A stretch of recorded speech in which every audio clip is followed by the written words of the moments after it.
Suleman online classes 419 में आपका स्वागत है। आज हम क्लास 12th के केमिस्ट्री का VVI ऑब्जेक्टिव क्वेश्चंस देखने वाले हैं, जो कि बोर्ड एग्ज़ाम में हर बार पूछा जाता है। तो चलिए शुरुआत करते हैं। पहला सवाल है, निम्नलिखित में से कौन अक्रिस्टलीय ठोस का उदाहरण है? सोडियम क्लोराइड, जिंक सल्फाइड, कांच, सिलिकॉन। तो इसका हो जाएगा सही उत्तर ऑप्शन नंबर सी, कांच। दूसरा है, क्रिस्टल होते हैं, मतलब क्रिस्टल कितने प्रकार का होता है? 4 प्रकार के, 3 प्रकार के, 7 प्रकार के, इनमें से सभी। इसका सही आंसर हो जाएगा ऑप्शन नंबर ए, 4 प्रकार के। ऑप्शन नंबर ए, 4 प्रकार का। HCP संरचना में पैकिंग प्रभाज होता है। HCP संरचना में पैकिंग प्रभाज होता है। इसका सही आंसर हो जाएगा ऑप्शन नंबर बी, 0.74। अगला सवाल है, प्रसरण दाब, जिसको बोला जाता है प्रसरणी दाब। प्रसरण दाब निम्नलिखित में से किस समीकरण द्वारा व्यक्त होते हैं? इसका होता है समीकरण PV बराबर nRT। इसका मेन समीकरण है यही, PV बराबर nRT, जहाँ n मोल की संख्या रहता है, R गैस स्थिरांक रहता है, T तापक्रम रहता है, V आयतन रहता है और P प्रेशर अर्थात दाब रहता है। लेकिन यहाँ पर दिया हुआ है ऑप्शन नंबर ए, P बराबर CRT। तो चलिए समझते हैं P बराबर CRT क्यों दिया है। यहाँ C दिया हुआ है, C बराबर होता है N/V। यह एक फॉर्मूला है, C बराबर N/V सांद्रता का। तो ये यहाँ C है, C की जगह पर N/V लिखा जाएगा, तो V जो है तिर्यक गुना हो जाएगा, तो क्या हो जाएगा PV बराबर nRT। अगला सवाल देखते हैं, इनमें से कौन से जलीय घोल की हिमांक बिंदु न्यूनतम है? हिमांक बिंदु किसका न्यूनतम होगा? जिसका देखते हैं, यहाँ पर 4 ऑप्शन दिया गया है, इसको समझाते हैं हम अभी। जिसका क्या होता है Na है, Na कैसे टूटेगा? Na प्लस और Cl माइनस। तो टूटा कितना अणु के रूप में? एक अणु, 2 अणु के रूप में टूटा।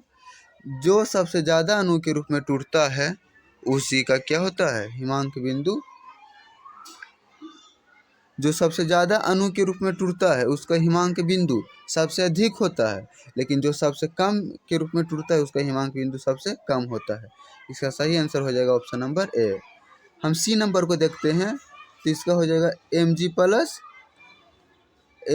प्लस 2 और प्लस 2I-1। तो इसका 3 हो जाता है, तो इसका नहीं होगा। तो ऑप्शन नंबर इसका सही क्या हो जाएगा? ऑप्शन नंबर ए, 0.1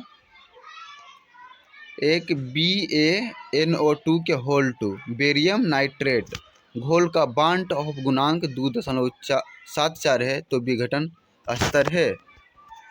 यहाँ 4 ऑप्शन दिया गया है, इसका सही आंसर हो जाएगा ऑप्शन नंबर बी, 87%। किसी घोल का प्रसरण दाब का संबंध है? हम C बराबर क्या चीज बोले थे? C बराबर होता है N/V। कहीं कहीं पर प्रसरणी दाब को है पाई से सूचित किया जाता है। इसका सही आंसर हो जाएगा ऑप्शन नंबर डी, पाई/C बराबर ST। निम्न में से कौन ताप द्वारा प्रभावित नहीं है? किसमें ताप, तो कौन सा ताप द्वारा प्रभावित नहीं है? तो 2 ही गो है, मोललता और मोल अंश, मोललता और मोल अंश यह सब जो है बिलियन चैप्टर का सवाल है। मोललता और मोल अंश यही दो चीज़ है जो ताप द्वारा प्रभावित नहीं है, बाकी जितना भी रहे वह ताप द्वारा प्रभावित है। तो इसका सही आंसर क्या हो जाएगा? मोललता। अगर मोललता ऑप्शन में नहीं रहता, रह जाता मोल अंश, तो उसका आंसर हो जाएगा मोल अंश। मतलब मोललता और मोल अंश ये दोनों जो है ताप द्वारा प्रभावित नहीं है, बाकी सब जो है ताप द्वारा प्रभावित है। 1 मोल एल्युमिनियम +3 को Al में अपचयन के लिए कितने आवेश की आवश्यकता होगी? इसका हो जाएगा ऑप्शन नंबर ए 3 × 10⁵ कूलाम्ब। अगला सवाल देखते हैं, दिया हुआ है सोडियम क्लोराइड के जलीय घोल का विद्युत विच्छेदन कराने पर घनोद एवं ऋणोद प्राप्त प्रतिफल है। सोडियम क्लोराइड अर्थात NaCl को जब जल में घोला जाता है, यहाँ देखते हैं NaCl को हम क्या चीज़ में घोले? H2O में। जब हम H2O में घोलते हैं तो इसके बराबर होता है NaOH + HCl, अर्थात इस क्रिया के दौरान हमें हाइड्रोजन और ऑक्सीजन मिलता है। और हम यह भी जानते हैं कि हाइड्रोजन और ऑक्सीजन मिलकर पानी का निर्माण करता है, जिसमें ऑक्सीजन का अनुपात 2:1 रहता है। जब 2 किलो ऑक्सीजन 1 किलो हाइड्रोजन मिलाते हैं तो 3 किलो पानी बनता है। कितना किलो पानी बनता है? 3 किलो। अगला सवाल देखते हैं, 96,500 कूलाम विद्युत धारा कैल्शियम सल्फेट के घोल से मुक्त होता है। कितने मुक्त होता है? 63.5, 31.75, 96,500, 100 ग्राम। इसका सही आंसर हो जाएगा option number B 31.75 gram copper अर्थात तांबा। 1 फैराड होता है, यह बहुत इंपॉर्टेंट सवाल है। 69,500 कूलाम, 96,500 कूलाम, 96,500 कूलाम लगभग, इनमें से कोई नहीं। इसका सही आंसर हो जाएगा ऑप्शन नंबर सी 96,500 कूलाम लगभग। ऐसे इसका आंसर होता है 96,487 कूलाम। ये एग्जैक्ट मान है, पूरी मान अगर पूछा जाएगा तो कितना है? 96,487 कूलाम। वैद्युत अपघट्य सेल में इलेक्ट्रॉन जिस इलेक्ट्रोड से घोल में प्रविष्ट करता है उसे क्या कहते हैं? इलेक्ट्रॉन है। इलेक्ट्रॉन ऐसे भी बता रहा है इलेक्ट्रॉन माइनस होता है, और कैथोड भी क्या होता है? माइनस होता है, और एनोड क्या होता है? प्लस होता है। तो इलेक्ट्रॉन जो है वो अपने जाति को खोजेगा। तो इसका जाति कौन है? इलेक्ट्रॉन है भाई। तो इलेक्ट्रॉन माइनस है, कैथोड भी माइनस है, तो किससे जाएगा? कैथोड से। एनोड से कहा नहीं जाएगा, एनोड का है कि प्लस है। H2 + Cl2 जब Hμ से अभिक्रिया कराया जाता है तो 2HCl बनता है। इस प्रतिक्रिया की कोटि क्या है? प्रतिक्रिया की कोटि बराबर होता है फॉर्मूला, प्रतिफल के बाद मान लो यहाँ HCl है, अगर ये 2 अणु के रूप में टूटता तो हो जाता है इसका 2 आंसर, लेकिन एक ही अणु के रूप में है और इस पर कुछ भी घात नहीं है, तो इसका आंसर हो जाएगा शून्य कोटि की अभिक्रिया। यह एग्जाम में पूछ देगा, आप सभी इसका रट्टा मार लीजिए। कितना हो जाएगा इसका आंसर? तो शून्य होगा। कितना होगा? शून्य होगा। किसी भी पदार्थ के क्रिया करने की दर निर्भर करता है संक्रियन द्रव्यमान पर, अनुभार पर, परमाणु भार पर, तुल्यांक भार पर। इसका सही आंसर हो जाएगा ऑप्शन नंबर ए संक्रियन द्रव्यमान पर। अगला सवाल है, अभिक्रिया इतना दिया हुआ है तो इसका अभिक्रिया की कोटि क्या हो जाएगा? इसका अभिक्रिया की कोटि 1 होगा।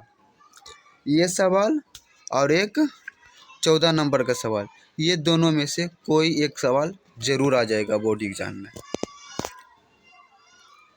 अगला सवाल है, शून्य कोटि की अभिक्रिया के लिए कौन सा सही है?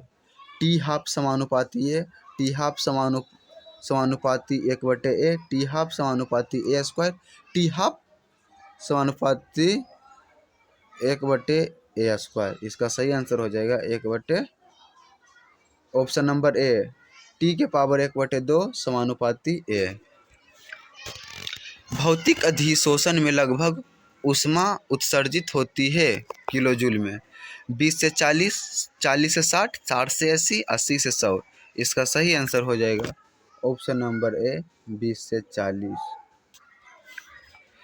P2O5 अच्छा है एक अधिशोषक, अवशोषक, अवकारक। इसका सही आंसर हो जाएगा ऑप्शन नंबर बी, अवशोषक। पोटासियम पेंटा ऑक्साइड पढ़ा जाता है इसको, पोटासियम पेंटा ऑक्साइड। अगर आप सभी को वीडियो अच्छा लगे तो लाइक, सब्सक्राइब और शेयर करना नहीं भूलें।